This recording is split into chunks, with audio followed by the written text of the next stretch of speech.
বিমান ও পর্যটন মন্ত্রী আফরোজা খানম জানিয়েছেন, দেশের উত্তর ও উত্তর পশ্চিমাঞ্চলের সাথে রাজধানীর আকাশপথে যোগাযোগ সুদৃঢ় করার লক্ষ্যে বগুড়া এয়ারফিল্ড ও সংশ্লিষ্ট এলাকা আন্তর্জাতিক মানসম্পন্ন বিমানবন্দরে উন্নীত করার পরিকল্পনা গ্রহণ করেছে সরকার।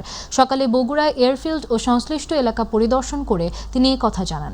এ সময় বিমান বাহিনী প্রধান বলেন, পরিকল্পনা বাস্তবায়িত হলে আকাশসীমা সুরক্ষায় সামরিক সক্ষমতাও আরও সুদৃঢ় হবে।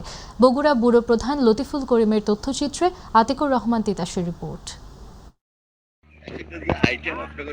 উত্তরাঞ্চলের যোগাযোগ, বাণিজ্য ও এভিয়েশন খাতে নতুন সম্ভাবনা তৈরি করতে বগুড়ায় আন্তর্জাতিক মানের বিমানবন্দর, আধুনিক বিমান ঘাঁটি, পাইলট ট্রেনিং সেন্টার ও কার্গো ফ্যাসিলিটি স্থাপনের উদ্যোগ নিয়েছে সরকার।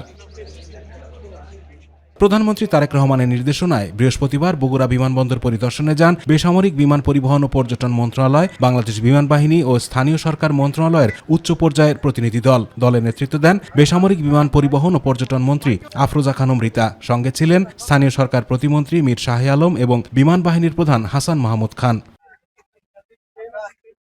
পরিদর্শন শেষে ব্রিফিংয়ে জানানো হয়, বগুড়ায় 10,500 ফুট দীর্ঘ রানওয়ে নির্মাণের পরিকল্পনা নেওয়া হয়েছে, যাতে দেশীয় ও আন্তর্জাতিক উড়োজাহাজ অবতরণ করতে পারে। একই সঙ্গে গড়ে তোলা হবে আধুনিক কার্গো ফ্যাসিলিটি।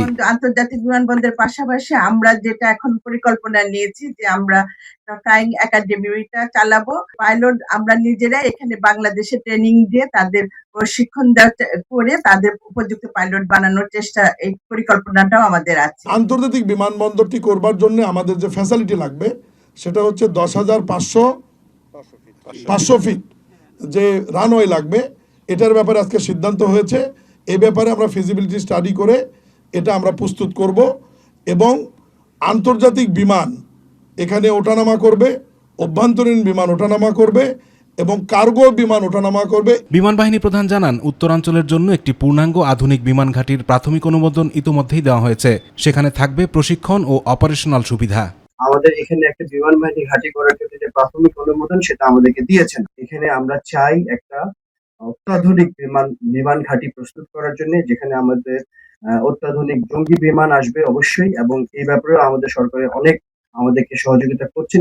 সংশ্লিষ্টরা বলছেন, আন্তর্জাতিক বিমানবন্দর ও বিমান ঘাঁটি বাস্তবায়িত হলে উত্তরাঞ্চলে শিল্পায়ন, পর্যটন, বৈদেশিক বাণিজ্য ও কর্মসংস্থানে নতুন সম্ভাবনার দ্বার উন্মোচিত হবে।